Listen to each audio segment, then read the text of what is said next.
नमस्कार विद्यार्थी मित्र मैत्रिणींनो, केसागर पब्लिकेशनच्या केसागर करिअर अकॅडमी यूट्यूब चॅनलवरती तुमचं पुन्हा एकदा स्वागत आहे.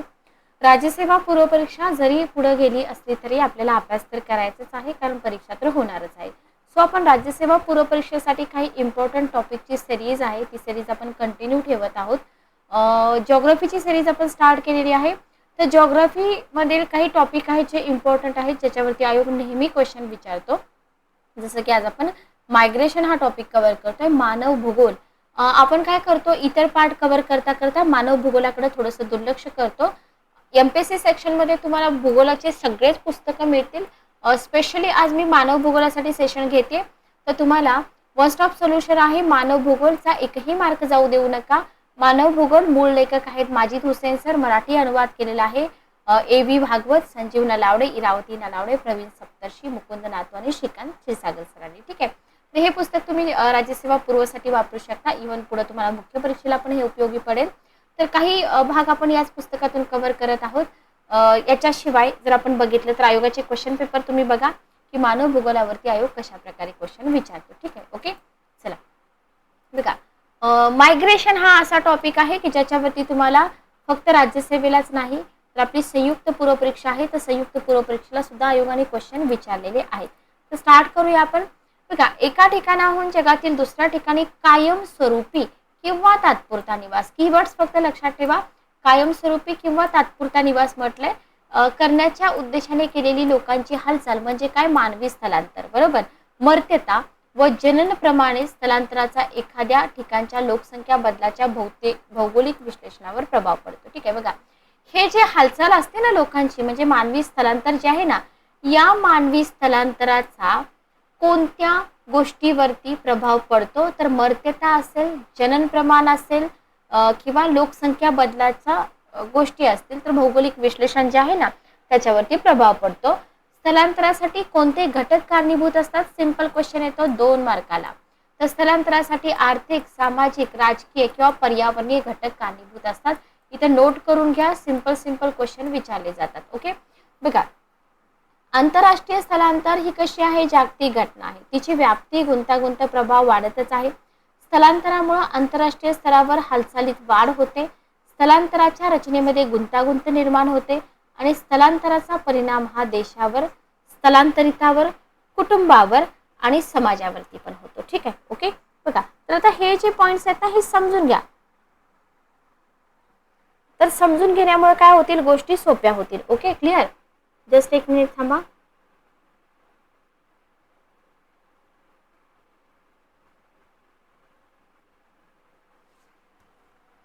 तर स्थलांतराच्या रचनेचा परिणाम कशावरती होतो, बघा, एक देशावरती होतो, स्थलांतरितावर होतो, कुटुंबावर होतो आणि समाजावर पण होतो. ठीक आहे, ओके, क्लिअर. नेक्स्ट आपण पुढे जाऊया.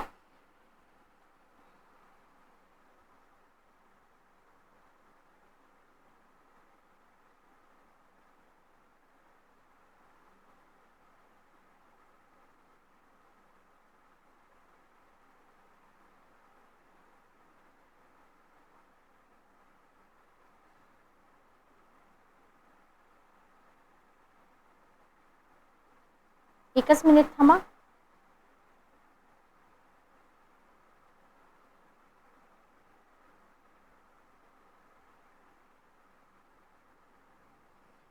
तर याच्यावरती क्वेश्चन बनवू शकतो.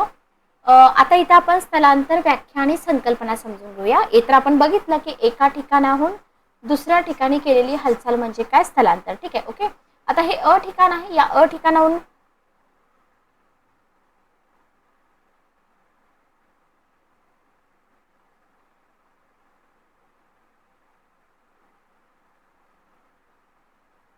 एकच मिनिट थांबा.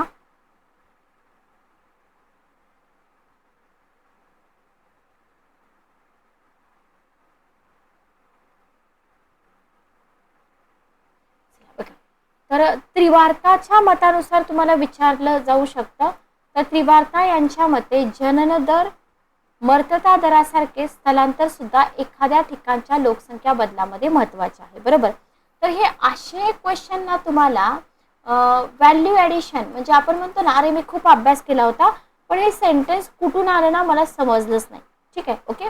तर त्रिवार्ता काय म्हणतात, जननदर, मर्तता दरासारखे स्थलांतर सुद्धा एखाद्या ठिकाणच्या लोकसंख्या बदलामध्ये महत्वाचे आहे. ओके, तर लोकसंख्या बदलाचं भौगोलिक विश्लेषण आपण बघतोय.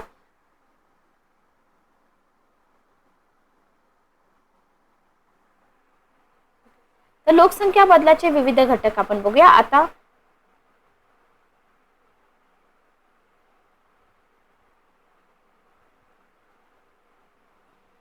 लोकसंख्या बदलाचे विविध घटक बघा. बोगी यांच्या मते स्थलांतर ही अशी क्रिया आहे ज्याच्याद्वारे सांस्कृतिक प्रसार आणि सामाजिक एकता निर्माण होण्यास मदत होते. बघा, बोगी यांचं मत काय आहे की स्थलांतर ही अशी क्रिया आहे की ज्याच्याद्वारे सांस्कृतिक प्रसार आणि सामाजिक एकता निर्माण होण्यास मदत होते. ठीक आहे, त्याच्यामुळे लोकसंख्या वितरण हे अधिक अर्थपूर्ण होतं. हे व्हॅल्यू ॲडिशन आहे. 100% तुम्हाला एक्झाम मध्ये क्वेश्चन दिसू शकतात. लोकसंख्या बदलाचे विविध घटक आपण बघतो. स्थलांतराचा परिणाम कसा होतो? त्रिस्तरीय होतो. त्रिस्तरीय कसा? स्थलांतर ज्या भागातून होते त्या भागात पण परिणाम होतो. जिथं होतं म्हणजे ए भागातून स्थलांतर झाले बी भागामध्ये, इथं पण परिणाम होतोय, इथं पण होतोय, आणि इथून जे लोक इथे येतात ना त्या लोकांवरती पण परिणाम होतोय. ठीक आहे, स्थलांतर होणारे ठिकाण आणि स्थलांतरित येणारे ठिकाण. ओके, स्थलांतर जिथून होतं आणि जिथं होतं ते ठिकाण. स्थलांतरित लोक गार्नियर यांच्या मते लोक ज्या भागांतून स्थलांतर करतात जिथं करतात ते भाग कधीच समान राहत नाहीत.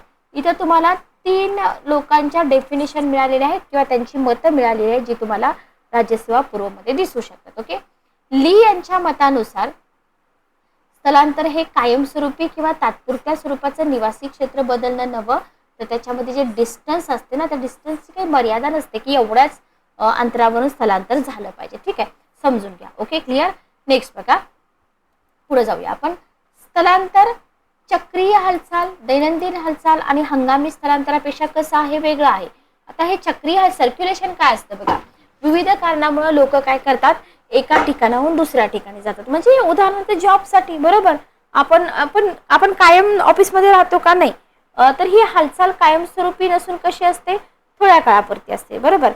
दैनिक हालचाल एका ठिकाणाहून कामाच्या ठिकाणी परत घराकडे असं रोज केलेली हालचाल किंवा दर आठवड्याला वगैरे. ओके, म्हणजे काही लोक सॅटर्डे संडे घरी येतात तशा प्रकारे. ठीक आहे. हंगामी किंवा ठराविक काळासाठी केलेली हालचाल, उदाहरणार्थ बघा शेळ्या मेंढ्यांना घेऊन जाणं खाऊ घालण्यासाठी वगैरे. लोकसंख्या भूगोलतज्ञांच्या मते स्थलांतर म्हणजे काय? निवासी ठिकाणाहून दुसऱ्या ठिकाणी होणारी लोकांची हालचाल. आणि स्थलांतरामध्ये 18 ते 60 वयोगटामधील लहान मुलं वृद्ध लोकांचं प्रमाण जास्त असतं. ठीक आहे, हाही क्वेश्चन तुम्हाला विचारला जाऊ शकतो. आता स्थलांतर हे स्त्री पुरुषाच्या संदर्भातही सांगता येतं. बरोबर, काही वेळा विशिष्ट परिस्थितीमध्ये पुरुषांपेक्षा स्त्रियांचं स्थलांतर जास्त असतं आणि याच्यावरतीच कंबाईनला क्वेश्चन होता. तर कधी पुरुषांपेक्षा स्त्रियांचं प्रमाण जास्त असतं. उदाहरणार्थ बघा, भारतामध्ये लग्नानंतर मुलींना निवास ठिकाण सोडून नवऱ्याच्या ठिकाणी जावं लागतं. बरोबर. दुसऱ्या बाजूला ग्रामीण नागरी स्थलांतराच्या बाबतीत दिसेल. बरोबर, स्त्रियांपेक्षा पुरुषांचं स्थलांतर नागरी भागाकडे जास्त दिसतं. पाश्चिमात्य देशामध्ये ग्रामीण भागातून शहराकडे जाणाऱ्या मुलींचं प्रमाण जास्त आहे. याला म्हणतात व्हॅल्यू ॲडिशन. असे पॉईंट्स तुम्हाला एक्झाम मध्ये विचारले जातात. ठीक आहे, ओके, क्लिअर. चला नेक्स्ट आपण पुढे जाऊया. स्थलांतराची व्याख्या बघा. स्थलांतर प्रकार. स्थलांतराच्या माध्यमातून लोकांची होणारी हालचाल कशी असते बघा? 2 प्रकारची असते. ठीक आहे, स्थलांतराच्या माध्यमातून लोकांची होणारी हालचाल 2 प्रकारची असते. एक निर्गमन किंवा दुसऱ्या देशात जाणे, दुसरी आगमन किंवा दुसऱ्या देशातून येणे. ठीक आहे, ओके, क्लिअर. तर निर्गमन आणि आगमन हे वर्ड्स तुम्हाला एक्झाम मध्ये दिसू शकतात. निर्गमन स्थलांतर म्हणजे काय बघा? एखाद्या देशातून दुसऱ्या देशात होणारं स्थलांतर. उदाहरणार्थ भारतातून UK कडे होणारं स्थलांतर आगमन स्थलांतर. ठीक आहे, भारतातून UK कडे होणारं स्थलांतर आगमन. दुसऱ्या देशातून आपल्या देशात होणारं स्थलांतर, उदाहरणार्थ बांगलादेशामधून आपल्या देशात येत आहेत. ओके, तर निर्गमन स्थलांतरामुळे काय होतं? देशाची लोकसंख्या कमी होती, आगमन स्थलांतरामुळे वाढते. तर हे आगमन स्थलांतर आणि निर्गमन स्थलांतरावरती तुम्हाला 2 सेंटेन्स दिले जाऊ शकतात. उलटे देतात की आगमन स्थलांतरामुळे लोकसंख्या कमी होते, निर्गमन स्थलामुळे लोकसंख्या वाढते. उलट देतात. ठीक आहे, लक्षात ठेवा. नेक्स्ट आपण पुढे जाऊया. बघा, इथं स्वदेश आणि परदेश तुम्हाला दिलेला आहे. स्थलांतराचं वर्गीकरण कोणत्या बेसिसवरती केलं जातं? आंतर, राजकीय घटक आणि कारण. लक्षात घ्या, याच्यावरती पण क्वेश्चन बनतो. ठीक आहे, स्थलांतराचे प्रवासाच्या अंतरानुसार किती प्रकार पडतात? स्थलांतराचे प्रवासाच्या अंतरानुसार किती प्रकार पडतात? कमी अंतरावरील स्थलांतर किंवा स्थानिक स्थलांतर, दीर्घ अंतरावरील स्थलांतर किंवा आंतरराष्ट्रीय स्थलांतर. ठीक आहे, ओके, लक्षात घ्या. स्थलांतराचे प्रवासाच्या अंतरानुसार किती प्रकार पडतात? 3 प्रकार पडतात, जे आपल्याला एक्झाम मध्ये विचारले जाऊ शकतात. ठीक आहे. यूपी, केरळ आणि दक्षिण कोकण याच्याकडून मुंबईकडे लोकांनी केलेल्या स्थलांतराला काय म्हटलं जातं? प्रादेशिक स्थलांतर. लक्षात ठेवा. भारतामधल्या लोकांनी अमेरिका, कॅनडा, UK यासारख्या देशात केलेलं स्थलांतर म्हणजे आंतरराष्ट्रीय स्थलांतर. ठीक आहे. 19व्या शतकामध्ये युरोपमधून नव्याने शोधलेल्या देशाकडे म्हणजे अमेरिका असेल, कॅनडा असेल, तर इथं मोठ्या प्रमाणावर स्थलांतर झालंय, बरोबर. तर ह्या शतकामध्ये आंतरराष्ट्रीय पातळीवर झालेलं स्थलांतर हे महत्त्वाचं ठरलेलं आहे. ओके. तर डिस्टन्स कमी आणि दीर्घ अंतरावरील स्थलांतर हेही तुम्ही लक्षात ठेवा. कमी अंतरावरील किंवा स्थानिक स्थलांतर सहजपणे करता येतं. ठीक आहे. कमी खर्चिक असतं आणि हे जागतिक पातळीवरील स्थलांतर म्हणजे जागतिक पातळीवरती तुम्हाला कमी अंतरावरचं स्थलांतर जास्त दिसेल ॲज कम्पेअर टू दीर्घ अंतरावरचं. ठीक आहे, ओके. स्थानिक स्थलांतराचा त्या प्रदेशावर होणारा प्रभाव कमी असतो. लक्षात घ्या, कमी असतो. दुसऱ्या बाजूला तुम्ही जर आंतरराष्ट्रीय स्थलांतर किंवा दीर्घकालीन स्थलांतर जर बघितली तर कशी असतात? जास्त खर्चिक असतात, अवघड असतात. ओके. स्थलांतर करून जाणाऱ्या देशामधील कडक नियम किंवा विविध बंधनामुळे स्थलांतरित लोकांना कठीण जातं. ठीक आहे. काही वेळा आंतरराष्ट्रीय स्थलांतर ही छोट्या अंतराची असतात. कशी असतात? बांगलादेशातून भारतात. दुसऱ्या बाजूला अंतर्गत स्थलांतर दूर अंतराचं असू शकतं. उदाहरणार्थ काश्मीरमधून केरळला होणारं स्थलांतर. ठीक आहे, ओके. म्हणजे अपवाद आहे बघा. अंतर्गत स्थलांतर कमी डिस्टन्स आहे असं आपण बोललो, पण ते दूर डिस्टन्सचं पण असू शकतं. ओके. कमी अंतराचं स्थलांतर आणि दीर्घ अंतराचं स्थलांतर याच्यामधला फरक सांगा. बघा, राजकीय विभाग किंवा देशावर आधारित स्थलांतराचे प्रकार. स्थलांतर हे एका राजकीय विभागातून किंवा देशातल्या एका भागातून दुसऱ्या राजकीय विभागात किंवा भागात होते तेव्हा त्याला अंतर्गत देशांतर्गत स्थलांतर म्हणतात. ठीक आहे, ओके. एका राजकीय देशातून दुसऱ्या देशात होणारं स्थलांतर हे आंतरराष्ट्रीय स्थलांतर असतं. सर्व दूर अंतरावरील किंवा जागतिक स्थलांतरे ही आंतरराष्ट्रीय. असे सेंटेन्स आयोग विचारते बघा. सर्व दूर अंतरावरील किंवा जागतिक स्थलांतरे ही आंतरराष्ट्रीय स्थलांतरे असतात. दुसरं सेंटेन्स असतं सर्व दूर अंतरावरील किंवा जागतिक स्थलांतरे ही आंतरराष्ट्रीय स्थलांतरे नसतात. ठीक आहे. तर तुम्हाला अंतर्गत स्थलांतर, देशांतर्गत स्थलांतर म्हणजे काय हे माहीतच असायला हवं. ठीक आहे, ओके, क्लिअर. बघा, इथं तुम्हाला दिलेलं आहे अंतर्गत आणि बहिर्गत स्थलांतर. इथं आहे शहर, अंतर्गत म्हटलेलं आहे, जागतिक आणि आंतरराष्ट्रीय स्थलांतर. ठीक आहे. तर हे आपण आता थेरॉटिकल समजून घेतलं. तर अंतर्गत स्थलांतरावर आंतरराष्ट्रीय स्थलांतरापेक्षा बंधनं असतील का? नाही, सिंपल आहे, बरोबर. म्हणजे अंतर्गत स्थलांतरे ही आंतरराष्ट्रीय स्थलांतरापेक्षा जास्त वेळा होतात. ओके. हे कंटेंट तुम्हाला कुठेच मिळणार नाही पुस्तकांशिवाय. किंग्सले डेव्हिस यांच्या मते अंतर्गत स्थलांतर हे आंतरराष्ट्रीय स्थलांतरापेक्षा जास्त महत्त्वाचं असतं. काही वेळा अंतर्गत स्थलांतराचं अंतर हे आंतरराष्ट्रीय मुंबईत आणि नेपाळमधील काठमांडू इथं होणारं पण असतं. आणि अंतर्गत स्थलांतराच्याच उपप्रकारावरती आपल्याला आयोगाने विचारला होता क्वेश्चन. गावाकडून शहराकडे होणारं स्थलांतर, एका गावातून दुसऱ्या गावात होणारं स्थलांतर, शहरी ते शहरी स्थलांतर, शहराकडून गावाकडे होणारं स्थलांतर. ठीक आहे, ओके. तर हे अंतर्गत स्थलांतराचे प्रकार तुम्हाला इथं दिलेले आहेत. लक्षात ठेवा किती आहेत आणि कोणते आहेत. ग्रामीण शहरी स्थलांतर काय असतं बघा. ग्रामीण भागातून शहराकडे किंवा नगराकडे होणारी स्थलांतरे खूप महत्त्वाची असते. कारण आपल्या भारतामध्ये जर बघितलं तर याला खूप इम्पॉर्टन्स आहे. सगळी जी प्रमुख महानगर आहेत कोलकाता, चेन्नई, मुंबई, इथं जर तुम्ही बघितलं पाठीमागच्या काही दशकामध्ये तुम्हाला ग्रामीण भागाकडून इथं झालेलं स्थलांतर जे दिसतंय ना ते जास्त आहे. परिणामी काय होतं, इथं लोकसंख्या वाढते, घनता वाढते. ठीक आहे, ओके. हेमंत पेडणेकर यांनी एक प्रकल्प केला होता की दक्षिण कोकणातल्या ग्रामीण भागाकडून मुंबईकडे स्थलांतर जास्त आहे. मालवण तालुक्यातील देवबाग गावातून लोक जे आहेत ना ते मुंबईकडे स्थलांतरित झाले. आर्थिक राजधानी, उद्योगधंदे आहेत, रोजगार आहेत, बरोबर. त्याच्यामुळं दक्षिण कोकणामधून तुम्हाला दक्षिणच्या जागी उत्तर कोकण देतील भाग असलेल्या भागातून मुंबईकडं जे स्थलांतराचं प्रमाण आहे ते जास्त आहे. ओके. ग्रामीण स्थलांतर एका गावातून दुसऱ्या गावात. ही स्थलांतर जी असतात ना कशामुळे होतात बघा. आर्थिक आणि सामाजिक कारणामुळे होतात. विशेषतः दुर्गम खेडी किंवा मागासलेल्या खेड्यातून तुलनेनं जास्त विकसित गावाकडे लोक स्थलांतरित करतात. नोकरी किंवा रोजगाराच्या अपेक्षेने स्थलांतर होतात. लग्नासारख्या सामाजिक घटकामुळे जे स्थलांतर होतं ते ग्रामीण स्थलांतर असतं, लक्षात ठेवा. ठीक आहे. शहरी स्थलांतरे, एका शहराकडून दुसऱ्या शहराकडे होणारी स्थलांतरे या प्रकारची असतात. कुशल कामगार आणि शिक्षित लोक एका शहरातून दुसऱ्या शहरात स्थलांतर करतात. चांगली नोकरी किंवा रोजगाराच्या शोधात स्थलांतर करतात. सरकारी किंवा खासगी नोकरदार एका शहरातून दुसरीकडे बदलीमुळे जातात. ठीक आहे. ओके. चौथा बघा, शहराकडून ग्रामीण वस्त्याकडे किंवा गावाकडे होणारं स्थलांतर.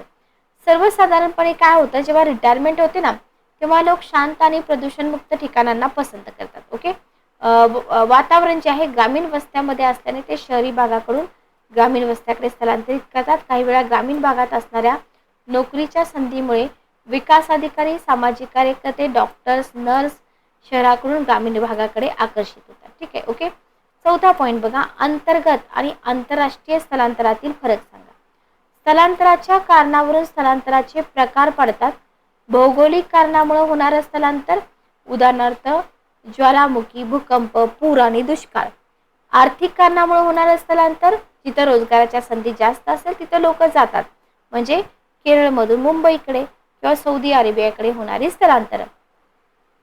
शैक्षणिक कारणासाठी होणारी स्थलांतरे बघा, बरेच विद्यार्थी अमेरिका, कॅनडा, UK इथं काय करतात, उच्च शिक्षणासाठी स्थलांतर करतात, तिथं स्थायिक होतात. ओके. तर उच्च शिक्षित लोकांचं एका देशामधून दुसऱ्या देशात जर कायमस्वरूपी वास्तव करण्यासाठी स्थलांतर झालं तर त्याला ब्रेन ड्रेन असं म्हटलं जातं. बुद्धिवहन नोट करून घ्या. ठीक आहे. बुद्धिवहन. ठीक आहे. ओके. क्लिअर. सामाजिक कारणामुळे होणारं स्थलांतर, भाषा, धर्म, जात याच्या बाबतीत होणाऱ्या भेदभावामुळे लोकांना एका ठिकाणाहून दुसऱ्या ठिकाणी स्थलांतर करावं लागतं. विवाह हा सुद्धा सामाजिक घटक आहे, लक्षात घ्या, ज्याच्यामुळे सामाजिक स्थलांतरे मोठ्या प्रमाणावर होतात. ठीक आहे. राजकीय कारण किंवा सक्तीमुळे होणारं स्थलांतर, शब्दांवरती फोकस करा. प्रशासनातला बदल किंवा देशाची फाळणी असेल, आपण हे बघितलेलं आहे हिस्ट्रीमध्ये.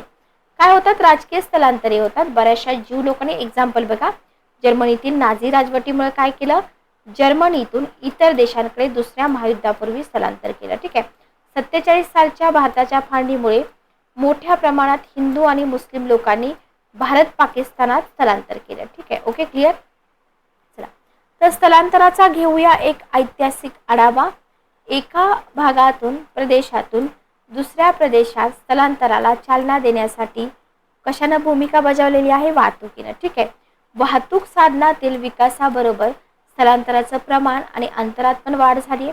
पूर्वीच्या काळात लोकांनी लहान गटामध्ये जवळच्या भागात स्थलांतर केली, बरोबर, एकतर नवीन भूमीच्या शोधासाठी किंवा स्थानिकांकडून जो काही जास्त त्रास होत होता त्याच्यासाठी. उत्तरेकडून आग्नेय आशियामध्ये प्रवेश केला, तर मध्य आशियातील पशुपालन करणाऱ्या लोकांनी काय केलं, हे तुम्हाला जगाच्या भूगोलाशी रिलेटेड पॉईंट विचारले तर हे पॉईंट महत्त्वाचे आहेत. ठीक आहे. पूर्व युरोपमध्ये स्थलांतर केलं. ठीक आहे. मग ही स्थलांतर जी आहेत ना, युरोपियन लोक आफ्रिकेमध्ये येईपर्यंत सुरूच होती. म्हणजे पूर्वीची सगळी स्थलांतरं जमिनीवरून झाली, कारण त्या काळात सागरी प्रवास होता का, नव्हता. ओके. सागरी मार्गाने स्थलांतरित झाली ना पॅसिफिक महासागरातील काही बेटे आणि हिंदी महासागरातील बेटांवरती. ओके. अरबी लोक आणि भारतीय लोकांनी आग्नेय आशियात स्थलांतर केली. अनुकूल प्राकृतिक रचनेमुळे काय झालं, युरोपमध्ये स्थलांतर मोठ्या प्रमाणात झाली. बरीच स्थलांतर जमिनीवरून झाली. भूमध्य समुद्र किनारी आणि पश्चिम युरोपमधील अनेक भागामध्ये समुद्राचेच व्यापारी इथं गेलेले आपल्याला दिसून येतात. ठीक आहे. ओके. क्लिअर. त्याच्यानंतर बघा 16व्या 17व्या शतकामध्ये एक्स्ट्रा इन्फॉर्मेशन देते मी, तुम्हाला नक्की उपयोगी पडेल. अमेरिकेने काय केलं, अनेक प्रदेश शोधले. शेती प्रमुख व्यवसाय होता युरोपमधला. लोकसंख्या अतिरिक्त होती. सिच्युएशन कशी असेल, वाईट असेल, मग लोक रोजगार शोधत होते, बरोबर. मग 16व्या शतकामध्ये त्यांनी मायग्रेशन केलं अमेरिकेमध्ये, आणि मग आपल्याला 16व्या शतकामध्ये पुढे स्पॅनिश आणि पोर्तुगीजांनी पण स्थलांतर केलेलं दिसून येतं. पूर्व आशियामध्ये चीनी आणि जपानी लोकांनी पण अमेरिकेकडे स्थलांतर केलेलं आपल्याला दिसून येतं. भारताचे लोक, स्पेशली आपल्या भारताबद्दल जर बघितलं तर लोक मॉरिशस, वेस्ट इंडिज, फिजी यासारख्या देशाकडे ऊसाच्या मळ्यामध्ये काम करण्यासाठी स्थलांतर करतात. व्यापारी म्हणून पूर्व आफ्रिकेमध्ये पण स्थलांतर करतात. Very very important. जर आयोगाने जगाच्या आतापर्यंत बघा मायग्रेशन टॉपिक आयोगाने विचारलंय का, विचारलंय, पण जगाच्या भूगोलासंबंधीचे मुद्दे घेऊन जर मायग्रेशन टॉपिक आयोगाने विचारला तर तुम्हाला तिथं अडचण येऊ नये. ठीक आहे, ओके क्लिअर. चला नेक्स्ट आपण पुढे जाऊया. जगाच्या विविध भागामध्ये बघा युरोपियन वसाहती दिसतात. मळ्याची शेती या भागामध्ये झाली. मळ्याच्या शेतीसाठी लागणारी मजुरांची गरज भागवण्यासाठी गुलामांचा व्यापार सुरू झाला आणि युरोपियन व्यापाऱ्यांनी अनेक आफ्रिकी लोकांना गुलाम म्हणून उत्तर आणि दक्षिण अमेरिकेमध्ये नेले. आता हे जे स्थलांतर होतं ना, अशा प्रकारचं सक्तीचं स्थलांतर 19व्या शतकाच्या शेवटपर्यंत सुरू होतं आणि 19व्या शतकामध्ये युरोपियन आणि ब्रिटिश वसाहतवाद्यांनी काय केलं, आशियातील दाट लोकसंख्येच्या देशांचं शोषण केलं आणि त्याच्यातून पुढे काय झालं, नव्याने विकसित झालेल्या श्रीलंका असेल, फिजी असेल, हवाई, मलेशिया, तर यासारख्या देशातील मळ्यांमध्ये काय झालं, मजूर पुरवठा आपल्याला झालेला इथं दिसून येतो. ठीक आहे, ओके क्लिअर. जगाचा नकाशा तुम्हाला स्थलांतर इथं दिलेला आहे.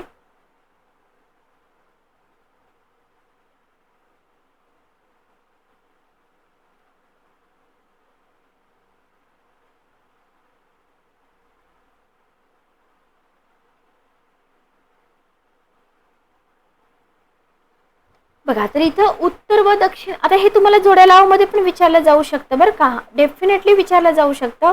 उत्तर आणि दक्षिण अमेरिकेकडे आफ्रिकन लोकांचं स्थलांतर, भारतीयांचं दक्षिण आफ्रिकेकडे स्थलांतर, भारतातून आशियाकडे, चीनमधून आग्नेय आशियाकडे, युरोप ते अमेरिका, युरोप ते सायबेरिया, युरोप ते दक्षिण अमेरिका, युरोप ते आफ्रिका आणि युरोप ते ऑस्ट्रेलिया. अशा प्रकारचे क्वेश्चन तुम्हाला व्हॅल्यू ॲडिशन म्हणून विचारले जाऊ शकतात किंवा कशामध्ये विचारतील, जोड्या लावामध्ये पण विचारलं जाऊ शकतं. ठीक आहे, ओके क्लिअर. नेक्स्ट आपण पुढे बघूया. आता ही जी युरोपियन लोकांची झालेली स्थलांतर आहेत ना,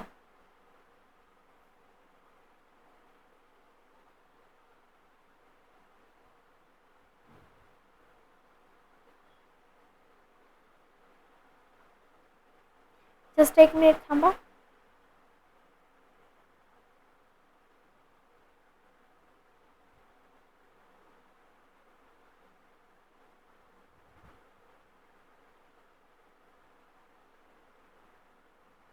चला बघा, तर हे तुम्हाला विचारलं जाऊ शकतं. पुढचा मुद्दा तुम्हाला दिलेला आहे की युरोपियन लोकांनी अमेरिका, दक्षिण आफ्रिका, ऑस्ट्रेलिया, न्यूझीलंड या देशाकडे स्थलांतर केली. बरोबर, ही जी स्थलांतर झालेली आहेत ना, ही मानवी चळवळ म्हटलं जातं. याला लक्षात घ्या, काय म्हटलं जातं, मानवी चळवळ. युरोपमधील एकूण लोकसंख्येच्या जवळजवळ 20% लोकांनी स्थलांतर केलं. युरोपमधल्या किती टक्के लोकांनी, 20% लोकांनी जवळजवळ स्थलांतर केलेलं आपल्याला इथं दिसून येतं. हेही मुद्दे तुम्ही व्यवस्थित समजून घ्या.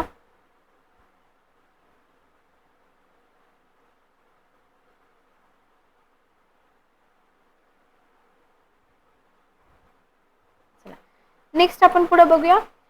17ची जी क्रांती होती ना, आता रशियामध्ये काय घडलं, तुम्ही म्हणाल की मॅडम हे सगळं विचारतात का हो, डेफिनेटली विचारतात. बघा, तुम्हाला जर असं वाटत असेल की हा मुद्दा आयोग विचारत नाही किंवा याच्यावरती आयोग क्वेश्चन विचारत नाही, पण क्वेश्चन विचारले जातात आणि आयोगाचा बदलता ट्रेंड जर तुम्ही पाहिलं तर तुम्हाला इथून डेफिनेटली जे एक्स्ट्रा पॉईंट्स आहेत ना, ते एक्स्ट्रा पॉईंट्स तुमचे कव्हर होताना दिसून येतील. ठीक आहे, ओके क्लिअर. चला,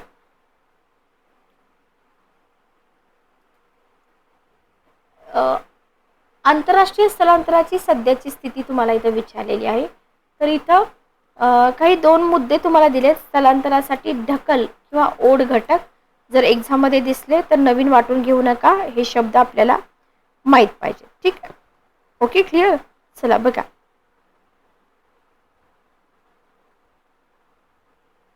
जगातील जे विकसित देश आहेत, विकसित, विकसनशील आणि अविकसित असं आपण म्हणतो.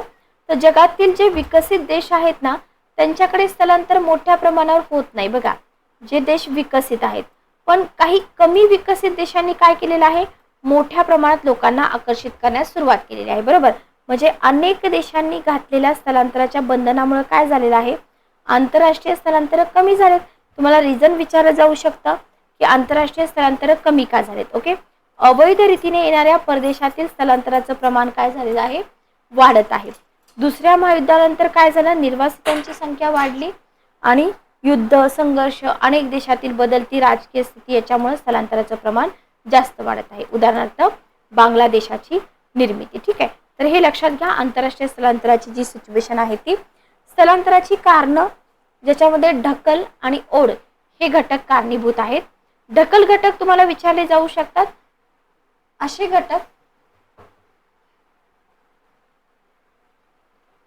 ढकल घटक म्हणजे कोणते? जे लोकांना आपलं राहतं ठिकाण किंवा देश सोडून जाण्यासाठी सक्ती किंवा स्वच्छेने जाण्यासाठी प्रवृत्त करतात. ठीक आहे, ओके. याच्यामध्ये तुम्हाला ग्रामीण नागरिक स्थलांतराची कारणं दिलेत बघा. डोंगराळ प्रदेश असेल, दुष्काळ असेल, नोकऱ्या, करमणूक, आरोग्य, शिक्षण, पैसा, अन्न, गरिबी, घरं, अशा प्रकारे. ठीक आहे, ओके. सेकंड ओढ घटक काय असतात बघा. लोकांना नवीन ठिकाण किंवा देशाकडे आकर्षित करतात, त्याला आपण म्हणतो ओढ घटक. ओके, म्हणजे स्थलांतराच्या कोणत्याही प्रकारामध्ये ढकल आणि ओढ घटक कमी जास्त प्रमाणात असतात. जस्ट एक मिनिट थांबा.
तर कंटिन्यू करूया आपण. तर बघा, तर हे ढकल आणि ओढ घटक आहेत ना, हे कसे असतात?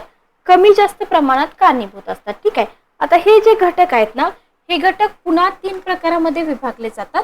प्राकृतिक, आर्थिक आणि राजकीय. ठीक आहे, आता प्राकृतिक ऑब्लिक पर्यावरणीय म्हणजे आयोगाने तुम्हाला तुम्ही फक्त प्राकृतिक शब्द करताय, पण तुम्हाला हे कॉमन सेन्स पाहिजे की पर्यावरणीय आयोग देऊ शकतो घटक. ओके, तर प्रतिकूल पर्यावरणीय परिस्थिती लोकांना आपलं ठिकाण सोडून जाण्यासाठी प्रवृत्त करते. लक्षात घ्या, सगळ्याच ठिकाणी आढळणारी सामान्य समस्या म्हणजे कोणती? पाणी तर पाहिजे, बरोबर, जी मानवाची मूलभूत गरज आहे. अति जास्त किंवा अति कमी पाणी समस्या पण निर्माण. अति जास्त म्हणजे पूर येणं, अति कमी म्हणजे तुम्हाला पाणी प्यायला पण न मिळणं. ठीक आहे, ओके. मग याच्यामुळे काय होतं? मनाविरुद्ध लोकांना तिथलं ठिकाण सोडून जावं लागतं, बरोबर. सेम वर्षण किंवा दुष्काळाचं पाण्याशी संबंधित आहे. ओके, तर उत्तर आफ्रिकेचं एक ठिकाण तुम्हाला इथे दिलेलं आहे, सोहेल प्रदेशाबद्दल. ठीक आहे, महाराष्ट्राबद्दल जर तुम्ही बघितला तर बऱ्याचदा अवर्षणाची स्थिती निर्माण होते, लोक स्थलांतर करतात, मूळ गावी पुन्हा परत येतच नाहीत लोक. आर्थिक ढकल घटक कोणते आहेत बघा.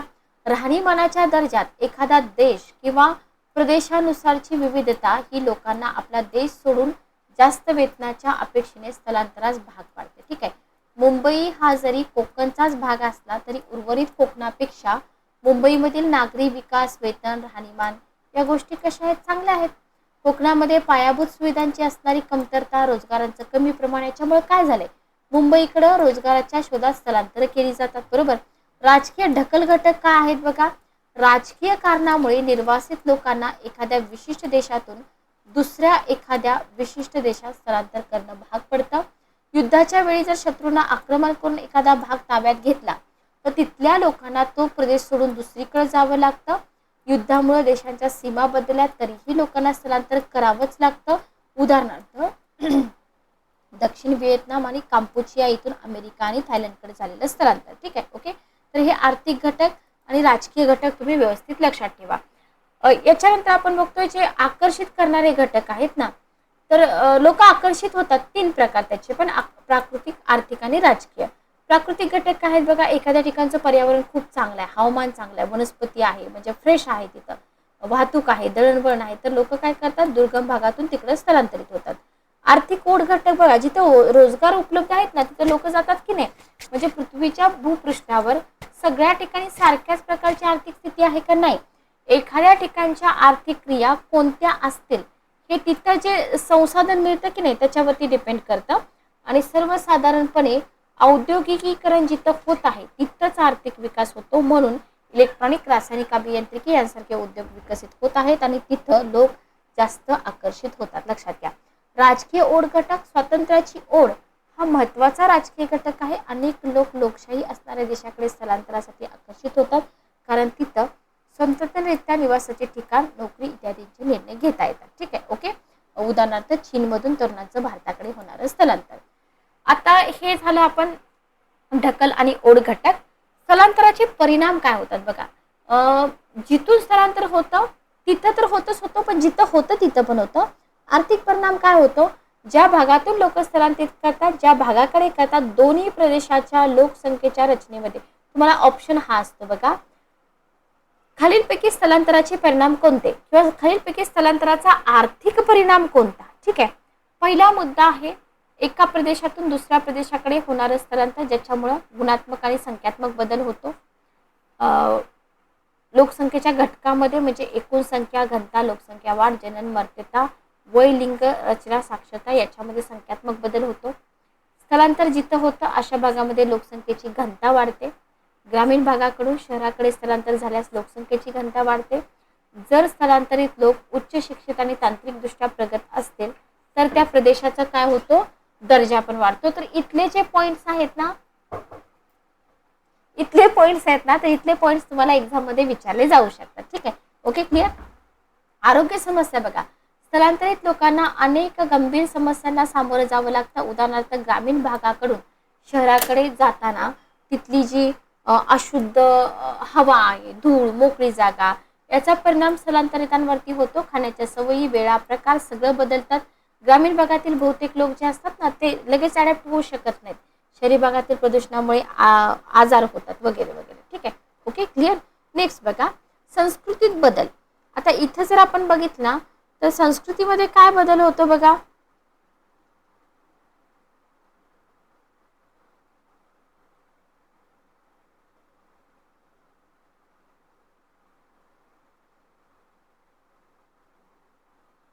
बघा, तर स्थलांतरित लोक हे आपापली संस्कृती घेऊन नवीन प्रदेशात येतात. जसं की भाषा, धर्म, स्थलांतर याच्यामुळे नवीन ठिकाणी भाषेची अडचण निर्माण होते.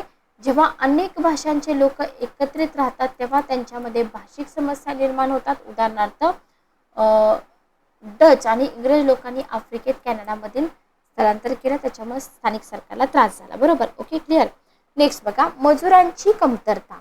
ज्या प्रदेशातून लोक स्थलांतर करतात बघा, जिथून मायग्रेशन होतं की नाही तर तिथं अनेक प्रकारच्या समस्या जाणवतात. म्हणजे तिथं मजुरांची कमतरता होते, पुरुषांचं स्थलांतर जास्त होतं. विकसनशील आणि अविकसित देशामध्ये बुद्धिबळ ही समस्या तीव्र होत आहे. सेंटेन्स तुम्हाला विचारलं जाऊ शकतं.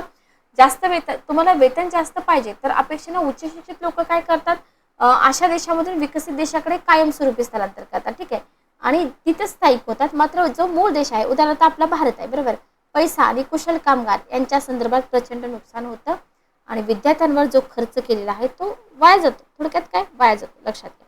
ठीक आहे, ओके, क्लिअर. आय होप तुम्हाला हे समजलं असेल.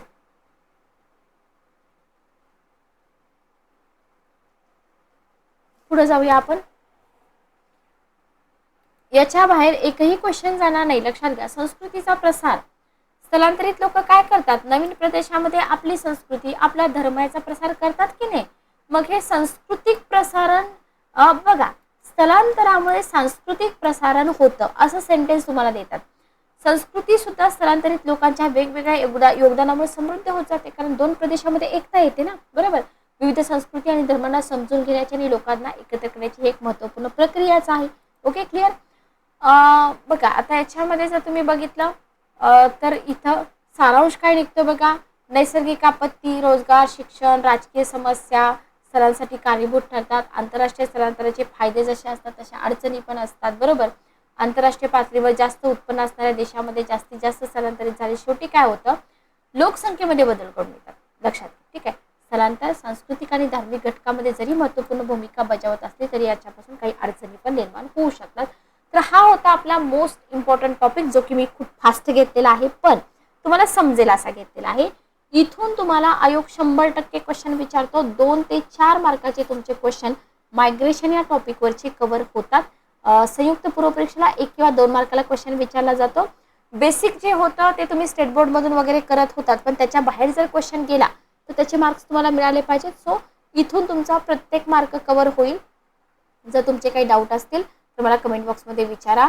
पर्सनली तुम्हाला गायडन्स हवा असेल तर 9404033073 हा माझा नंबर आहे. एक मिनिट लिहून देते. 9404033073. ठीक आहे. या नंबरवरती तुम्ही मला कॉन्टॅक्ट करू शकता. तर भेटूया नेक्स्ट सेशनमध्ये. Good day, take care.